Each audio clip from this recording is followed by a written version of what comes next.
ایک دفعہ کا ذکر ہے کہ ایک جنگل میں ایک شیر رہتا تھا۔ ایک دفعہ وہ پیٹ بھر کر کھانا کھانے کے بعد ایک درخت کے سائے کے نیچے گہری نیند سو رہا تھا۔ کچھ دیر بعد وہاں ایک چوہا آ گیا اور اس نے شیر کی پیٹھ پر چڑھ کر کھیلنا شروع کر دیا۔ اچانک سے شیر کی آنکھ کھل گئی۔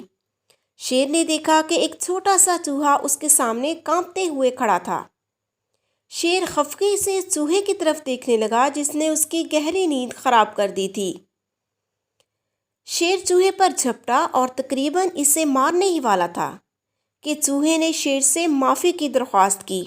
شیر کو چوہے پر ترس آ گیا اور اس نے اسے چھوڑ دیا۔ چوہا جنگل کی طرف خوشی خوشی دوڑ گیا۔ پھر ایک دن ایک شکاری نے شیر کو ایک جال میں قید کر لیا۔ اچانک سے چوہا ادھر آیا اور اس نے جال کو کاٹ کر شیر کو رہا کر دیا۔ اس طرح شیر بچ گیا۔ اس کے بعد شیر اور چوہے کی آپس میں گہری دوستی ہو گئی اور وہ خوشی خوشی جنگل میں رہنے لگے۔